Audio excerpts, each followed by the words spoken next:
प्यारी साथ संगत जी, प्यार भरी राधा स्वामी। इस साखी में हम जानेंगे कि जब पूर्ण सतगुरु पर हमारा सच्चा और अटूट विश्वास होता है और जब हम मालिक के साथ जुड़ जाते हैं तो हमारी जिंदगी में क्या क्या चमत्कार होते हैं। ये घटना प्राचीन काल की है। उस समय एक राजा हुआ करता था जो बड़ा ही धार्मिक था। उसकी पत्नी भी बहुत ही धार्मिक विचारों वाली थी, परंतु उनकी कोई औलाद नहीं थी। उन्होंने कई पूजा पाठ, यज्ञ, हवन करवाए। जिसने जैसा उपाय बताया उन्होंने वह बहुत किया, परंतु उन्हें संतान नहीं मिली। राजा रानी की उम्र बढ़ती जा रही, लेकिन गद्दी का कोई भी वारिस नहीं था। एक दिन एक तांत्रिक ने राजा से कहा कि किसी बच्चे की बलि दी जाए तो आपके घर में पुत्र अवश्य पैदा होगा। राजा बड़ा ही धार्मिक था। उसे क्रोध आ गया कि किसी बच्चे की बलि अपने बच्चे के लिए सवाल ही नहीं उठता। इस पाप का बोझ कौन उठाएगा। इस पाप के लिए राजा ने साफ मना कर दिया। राजा के सारे मंत्री राजा को समझाने लग गए कि यदि अपने लिए नहीं तो राज्य की तो सोचो कि आपकी गद्दी पर वारिस कौन होगा, राजा गद्दी पर कौन बैठेगा। आपको ये बात माननी ही पड़ेगी, अपने लिए नहीं तो अपनी प्रजा के लिए। राजा ने फिर भी वे बात नहीं मानी। कहने लगा कि इतना बड़ा पाप तो मैं कभी सोच भी नहीं सकता।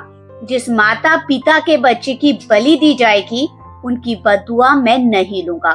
फिर मंत्रीगणों ने सुझाव दिया कि राज्य में घोषणा करवा देते हैं कि जो भी अपने बच्चे को अपनी मर्जी से बलि के लिए देगा उसे सोने के सिक्के दिए जाएंगे और उन्हें मन मांगा इनाम दिया जाएगा। अगर ऐसा हुआ तो आपके ऊपर कोई पाप नहीं पड़ेगा। तब सारे मंत्रियों के जोर देने पर राजा ने मन मारकर हाँ में हाँ मिला दी, ये सोचकर कि कौन ही माता पिता अपने बच्चे की बलि देगा। ऐसे माता पिता कहाँ होंगे जो अपने बच्चों की बलि देंगे। राजी हो गया राजा।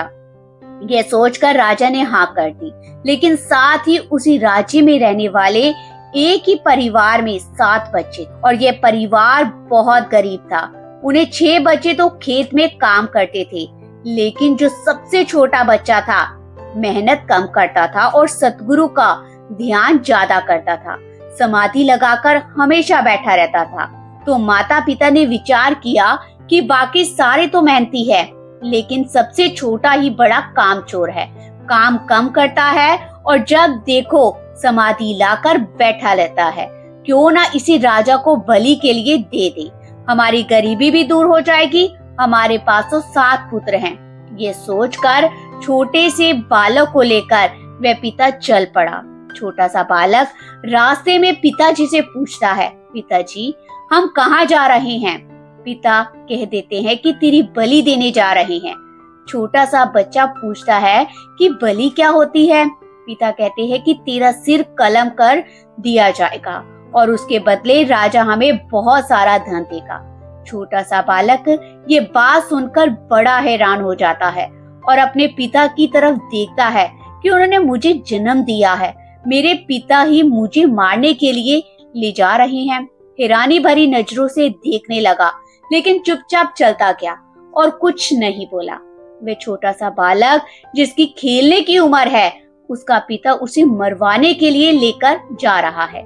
जब पिता अपने छोटे बालक का हाथ पकड़कर ले जा रहा था तो राजा के सामने उसे पेश किया गया। राजा ने इतने मासूम बच्चे को देखा और सोचने लगा, इतना प्यारा बालक, इतना छोटा, जिसकी खेलने की उम्र है, उसे देख राजा का मन भर आया।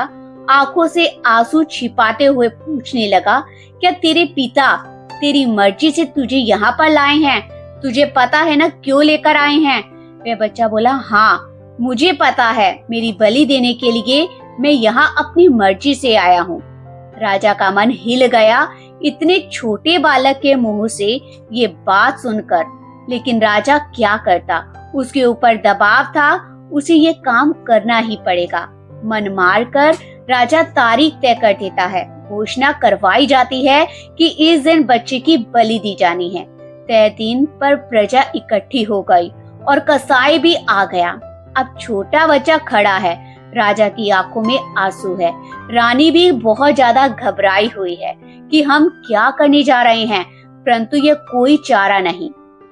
आखिर में जब समय आता है तो राजा बालक से कहता है, बेटा कोई आखिरी ख्वाहिश है तो बताओ। गुरु प्यारी संगत जी, अब वह बालक जो उदास खड़ा है कहने लगा, एक ख्वाहिश तो है मेरी, थोड़ी देर खेलना चाहता हूँ। राजा ने कहा, ठीक है खेल लो। फिर उस बालक ने क्या किया, उसने मिट्टी इकट्ठी की जो वहाँ पड़ी हुई थी। काफी मिट्टी इकट्ठी करके ढेरिया बना दी और फिर एक ढेरी के सामने खड़ा होकर कुछ बोलने लगा और उसके बाद उसे पैर मार दिया। अब दूसरी ढेरी के सामने खड़ा हो गया, उससे भी उसे कुछ बातें करने लगा और फिर पैर मारकर उस दूसरी ढेरी को भी गिरा दिया। फिर वह तीसरी ढेरी के पास गया, वहां पर भी खड़ा होकर उसे भी पैर मार दिया। अब चौथी के पास जाकर खड़ा हो गया और घुटनों के बल गिर पड़ा। वह कुछ बोला लेकिन उसे पैर नहीं मारा। अब वह बालक तीनों ढेरिया को गिरा देता है, लेकिन चौथी ढेरी के आगे घुटने के बल बैठ जाता है। सभी लोग ये दृश्य देख रहे थे और हैरान हो रहे थे कि यह कौन सा खेल है।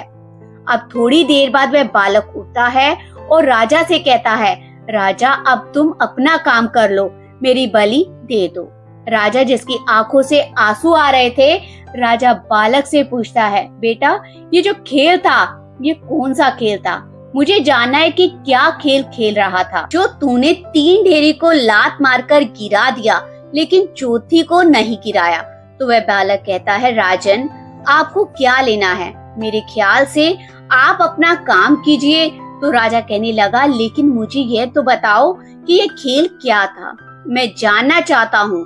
तो छोटा सा बालक जिसे बहुत ज्ञान था, जिसे घर वालों ने निखट्टू कहकर कुछ पैसे के लिए उसकी बलि देना ही उचित समझा, वह ज्ञानी बालक कहता है कि हर इंसान के जीवन में आसरा होते हैं। मेरे जीवन के भी 4 आश्रय हैं। पहला आसरा मेरे माता पिता। पहली मिट्टी की ढेरी मैंने नाम की बनाई, उनके आगे खड़े होकर कहा कि मुझे बचा लो, मेरी बलि होने जा रही है, मेरा गला काटने जा रहा है, मेरी रक्षा करो। मैंने मन में सोचा कि यही तो खुद मुझे लेकर आए हैं, यही तो मुझे मारने वाले हैं, तो ये झूठा आसरा है, इसलिए मैंने उसे पैर मारकर गिरा दिया। दूसरा आसरा मेरे जीवन का जो सभी के जीवन का होता है, वह होता है राजा। दूसरी ढेरी मैंने आपके नाम की बनाई थी, क्योंकि राजा का काम होता है प्रजा की रक्षा करना। मैंने उस ढेरी से कहा, मेरी रक्षा करो, और फिर समझ में आया कि राजा के हुक्म पर ही तो मेरी बलि दी जा रही है। अगर रक्षक ही भक्षक बन जाए तो कौन बचाएगा? इसलिए दूसरी ढेरी आपके नाम की मैंने पैर मारकर गिरा दी।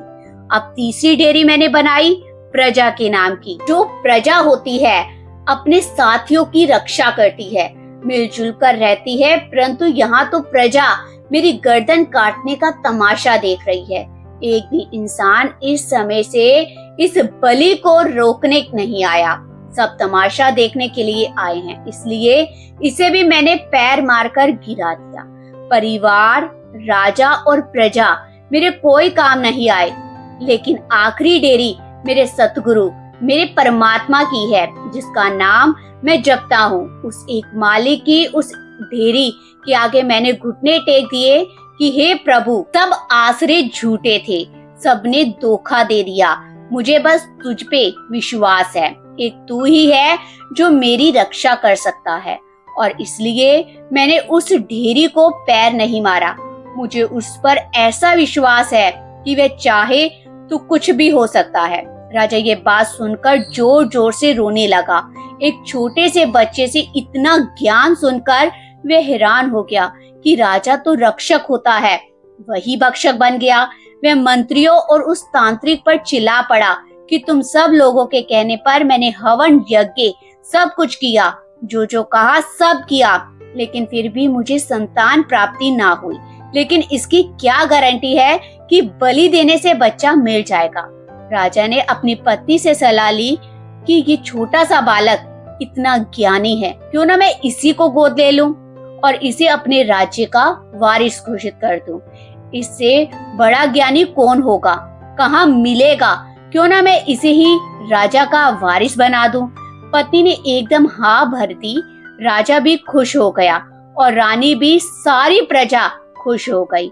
ये बालक दौड़कर जाकर उस ढेरी को लिपट गया कि मुझे पता था मेरे सतगुरु, मेरे परमात्मा, तू ही एक सच्चा आसरा है, एक तू ही है जो बाजी पलट कर रख सकता है।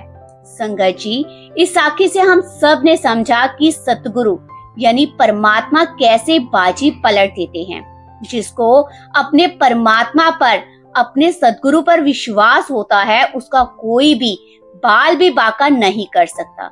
अगर आपको ये साखी अच्छी लगी हो तो चैनल को सब्सक्राइब जरूर करना और बेल आइकन को प्रेस कर लेना, ताकि हम जब भी कोई नई साखी की वीडियो डालें सबसे पहले आप तक पहुंच सके, क्योंकि हम आपके लिए ऐसे ही रोजाना साखियां लाते रहेंगे। प्यार से बोलिए राधा स्वामी जी।